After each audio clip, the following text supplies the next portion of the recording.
Man, welcome back, everybody, to a Purpose Served podcast. It's your legendary host, Darren Wingfield, and we back with another one for y'all today. If y'all new to this podcast is simply about inspiring you to be the best version of yourself that you can possibly be by taking action on your dreams and aspirations. Set goals for yourself.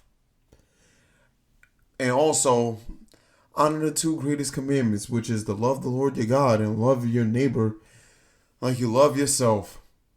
Wow, simple rules. Simple rules. We about to jump straight into it. We ain't even gonna play. We ain't gonna play. Yo, it's important for y'all to suffer. That's how I'm starting this podcast off. It is important for y'all to suffer. Suffer. I realized a lot within this last couple of weeks. But most importantly, today's Monday as we speak, October 20th. 1 week away from my birthday. Your boy's 30. Insane. What an insane life it has been to get to 30 years old. And this is the last week of me experiencing 30 for the rest of my life. Wow. But I realized something Sunday.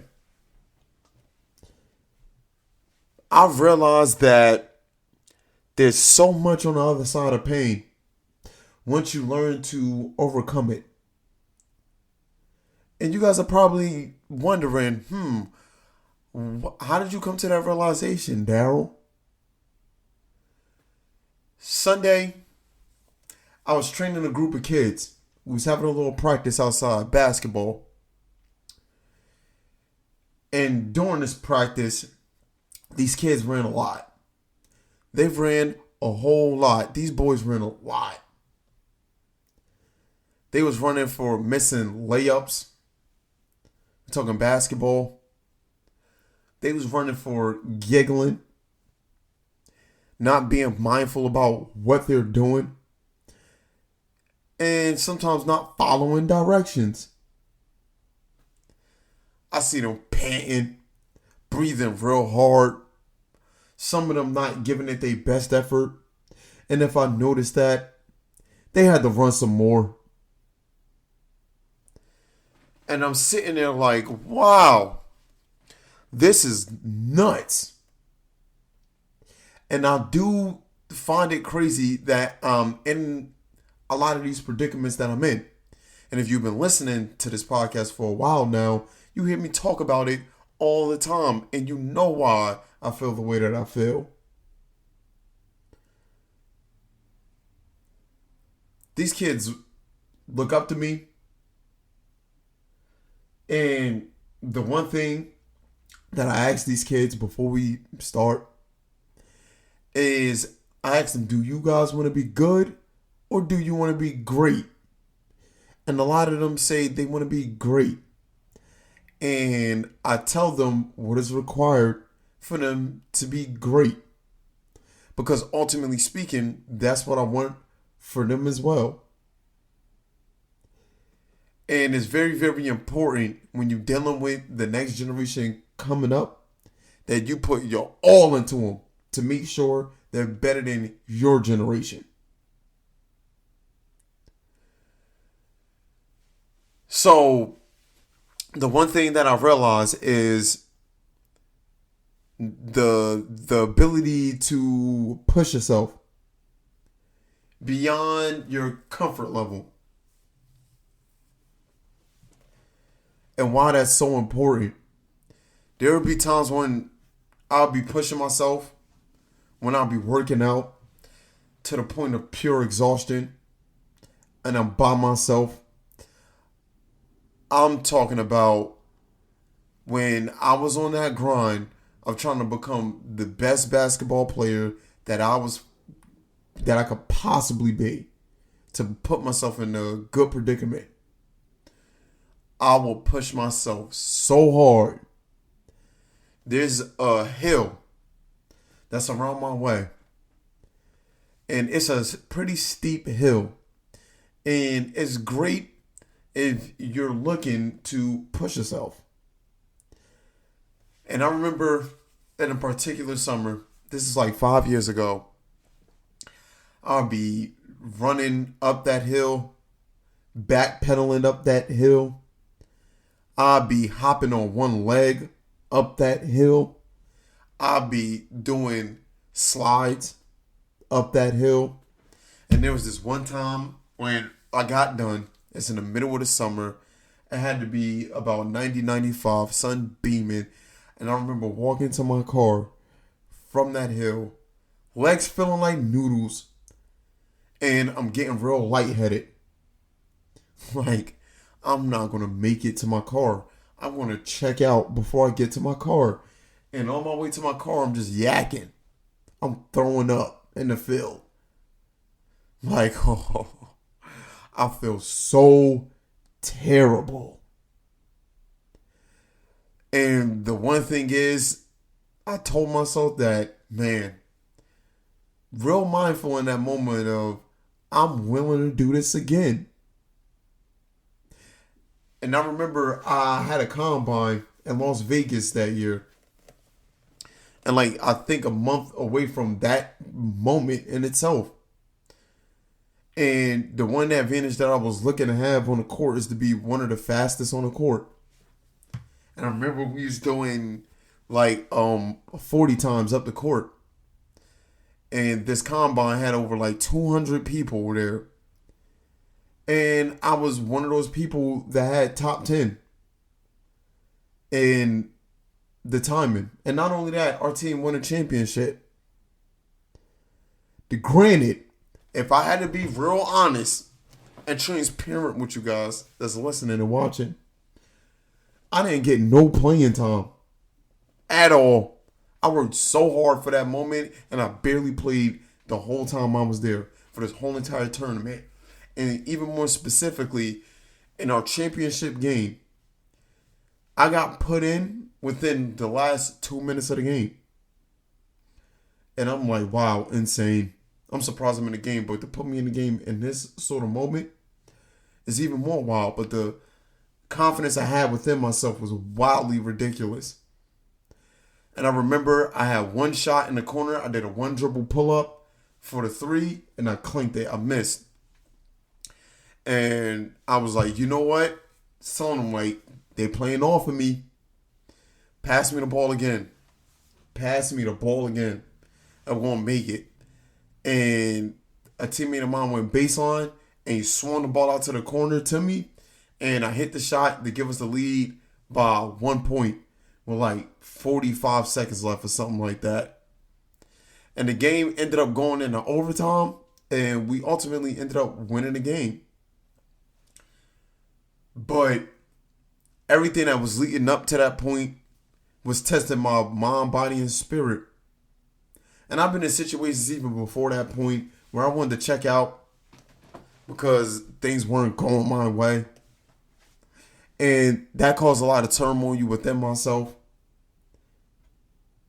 But ultimately speaking, I was willing to go through anything and everything to attain my goals that I laid out for myself. Honestly, I was willing to do whatever it took. I didn't have no real guidance, and I was figuring everything out as I was going along. And on my journey, when I first started playing basketball and decided like I wanted to play professional basketball, as time went on, my long-term goal was to inspire other people to live out their dreams and aspirations. And that's where the Birth of Purposer came from. That's like a part of the roots. But most importantly, I wanted to help people that was in similar situations as me, especially in basketball. And Sunday, I'm just sitting there like, wow, I'm in that right now. And I've been training kids at this point for like 2 years. Coaching and training consistently for like 2 years. Well, January we make it 2 years. So like going on 2 years. But it's insane to see the growth and development of players and them getting over like mental hurdles that they have within themselves, dealing with kids that's getting cut from their team and they're able to get over the hump and make their school team, and that being like the most important thing to them in the world, playing travel basketball, and making a travel team. It's amazing to watch. And when I was their age, I didn't get that experience. I got cut from my teams left and right. Left and right. And wondering like, man, why me? I want this more than anybody. But I didn't see the big picture of what that was going to look like down the road. And that I was going to find myself in this predicament at 30 years old. I wasn't thinking about that when I was 14 years old, when I was 15 years old, this is how psycho I was, people. I will bring my freshman year, my face broke out crazy. I had really bad acne. And I would use carry a basketball with me to the mall everywhere and stuff like that. And I would sleep with a basketball. I would dribble a basketball everywhere. I'd bring the basketball to the family functions. It was cringe. It was real cringe, to be quite honest. But that's how much I loved the game at that age. Just to still get cut. That's insane. That literally is insane. But through all of that, it taught me extremely valuable lessons about staying the course. It taught me a lot of valuable lessons about your mindset. And don't be so results driven. Because that kind of blinded me as well, being results driven. But ultimately, it's about who you are and who you're being rather than what you do and what you've done. That stems from who you're becoming, which is the difference between the two. It is. Ultimately, people focus on the doing part and they forget about the being part.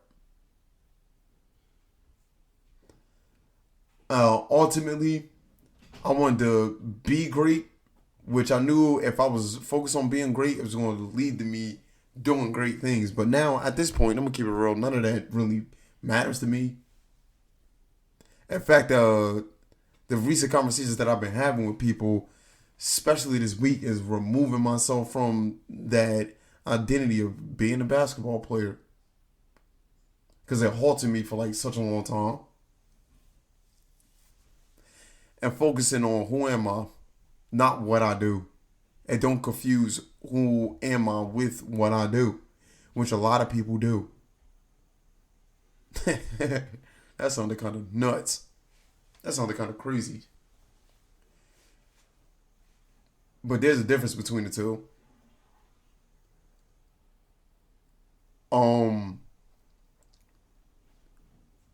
When you are focused on who you are, that's going to bring you to the present. When you're focused on what you're trying to do, that's oftentimes going to distract you from the present. And oftentimes we don't know what to do. And it causes even more confusion for us trying to figure out what we should be doing. And for me, having these conversations with a decent amount of people this week, when I told them I'm trying to remove myself from this identity of being a basketball player, they're looking at me like I'm freaking crazy based off of how they see me. And this image that I built up for myself, personally speaking, that I'm trying to remove myself from. What a conundrum. But then I realized that my purpose still lies in the sport itself. And it's something that I must learn. And I also must teach other people. And that's the youth in particular. Of what great things lie in sports itself. But don't let that sport rule you. Don't let that sport put you in a box. And that goes for anything that any of you guys like that you're doing, is to not get boxed in and confusing what you do with who you are, which is so deep, man. So deep. Because that false identity within myself created like crazy narratives that I felt as though I had to live up to, that was never really in my destiny and my fate and in my cards to live out. Something I've been talking about, such as being an NBA player. It wasn't in my cards. But you have to be willing to endure all the craziness inside of you. Y'all know that has been the theme as of late within these last couple of podcast episodes, is you have to overcome the darkness within you by letting the light do its work and aligning yourself with the light. You have to align yourself with the light. And the light is comforting. The light has nothing but honesty within it. And the darkness want nothing to do with the light. And the light don't want anything to do with the darkness. So this is where free will comes into play, because you have to make a choice between the two. You have to make a choice between the two. And most people choose the darkness over the light, thinking that it's going to ease their suffering and pain. Not knowing that it's making it worse. You're only making it worse. You're going to suffer regardless, because something in you that you identify with that is a lie don't like it when that light gets shined on it. It wants to stay hidden within you. It don't want to be seen. It don't. And this is what makes you hide away from your true purpose. This is what made me hide away from my true purpose. Because of those lies. The one thing that I had trouble with when I very first started this is recording myself and getting myself on camera and posting a little video message. That wasn't me. At least I thought it wasn't. And that hindered me a lot. And that brought up a lot of fear that was in me. Now, was that fear me itself? No. It's something that I became one with, but it wasn't me. And I had to learn to separate myself from that. And in the midst of feeling those things, go through with whatever it is that I had to go through while feeling those things. And once that started happening, and I kept doing it and stepping into that unknown, I was able to distinguish what was me and what was not me. As time went on. You have to be very patient with yourself during this process and realize that the work is not being done by you. It's being done through you by another source. And the spiritual nature is very, very important to understand in the context of what I'm talking about, because it is deeply internal. It's not external at all. It's not happening outside of you. It's not. Be transformed by the renewing of your mind. That's what repentance means. And repenting is turning away from you missing a mark. You doing wrong. And you don't know why you do the wrong that you do. And you want to do good. But then you turn around and you keep doing the wrong anyway. This brings me to a biblical lesson. This is about to get biblical. Our boy St. Paul spoke on this. Give me a second. I got to find it. So, in Romans chapter 7, St. Paul says, "For I do not understand my own actions, for I do not do what I want, but I do the very thing I hate. Now, if I do what I do not want, I agree with the law that it is good. So now it is no longer I who do it, but sin that dwells within me. For I know that nothing good dwells in me, that is, in my flesh. For I have the desire to do what is right, but not the ability to carry it out. For I do not do the good I want, but the evil I do not want is what I keep on doing. Now, if I do what I do not want, it is no longer I who do it, but the sin that dwells within me." Think about that. That is deep. Yet again, that was like chapter 7, verses 16 through 20. Romans chapter 7, 16 through 20. If you don't got like a Bible or whatever, you could download the Blue Letter Bible in the App Store, the Holy Bible app. It's free. So look that up and find it for yourself. You can just go on Google. But think about that. He said it wasn't him that did that, but the sin within him that did that. I want to do good, but I can't, even though I really want to. And the bad that I don't want to do, I end up doing because of the sin within me and our flesh, which yet again brings me to the 3 degrees of knowledge by Saint Isaac the Syrian. Of the first degree being of the body, which is equivalent to the flesh. And your soul is the second degree and your spirit is the third. Within the second degree, your soul is stuck between the body and the spirit. And your soul is either going to align to the will of the spirit or it's going to align to the will of the body. It's going to follow one or the other. And for most people that face the dark, they're going to face the first degree of knowledge. That's because it's so even easy to give in to the quote unquote flesh. It's going to carry out what the spirit or the soul is aligned to no matter what. But a lot of people live an unconscious life. And the unconscious life is going to be found within the body. Because if you knew better, you wouldn't be seeking death. Something in you do not want death. Something deep down in you want to align with life. But the evil within you, it don't want the good within you. It wants to override the good within you.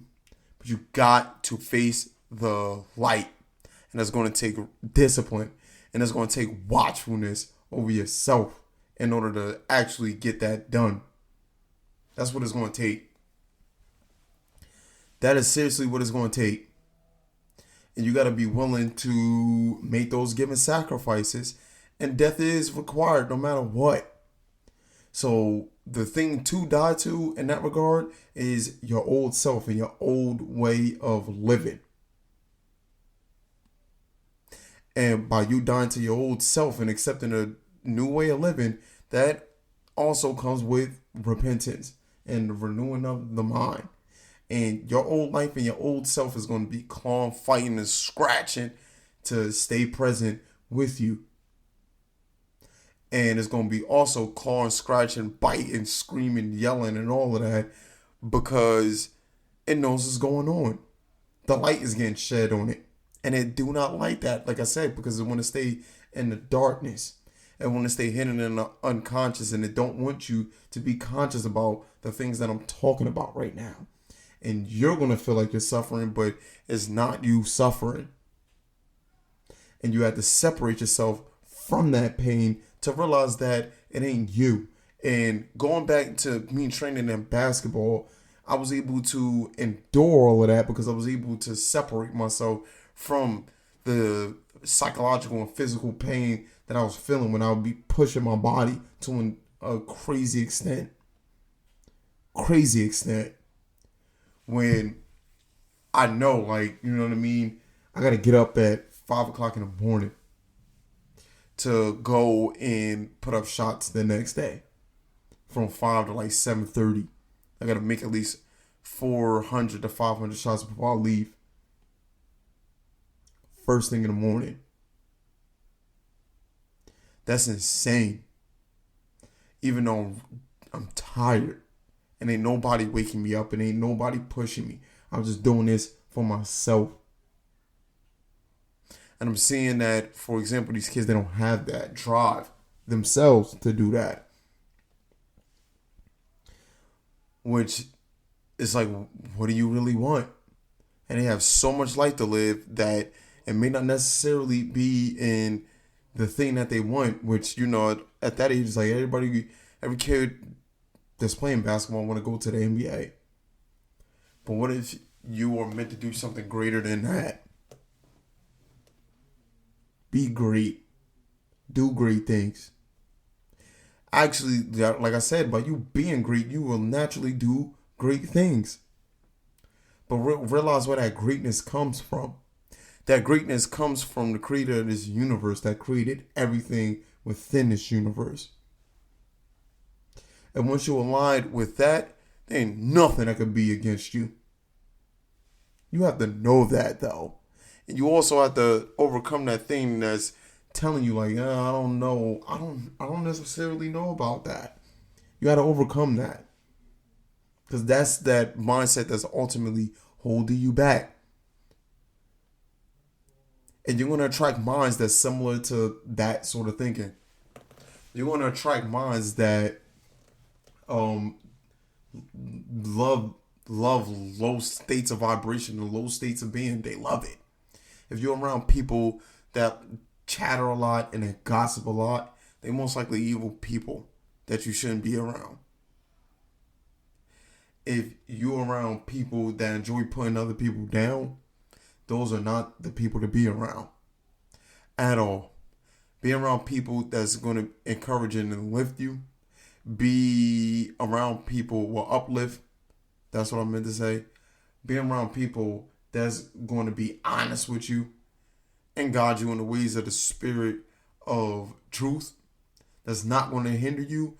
And be around people that's not going to get you to avoid the pain and avoid the suffering, but encourage you to get through it and overcome it instead of avoiding it, instead of trying to feel good, instead of trying to be happy by, smoking, drinking, taking these antidepressants and all of that. I'm not a doctor. I repeat, I'm not a doctor. Take that with a grain of salt. But yeah, walk in the light of truth.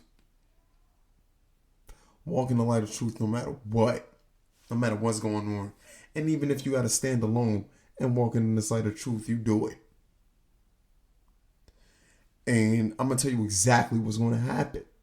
Based off of the light that's dwelling deep down inside of you, you're going to have people looking at you as a sign and a symbol of faith, a sign and a symbol of hope.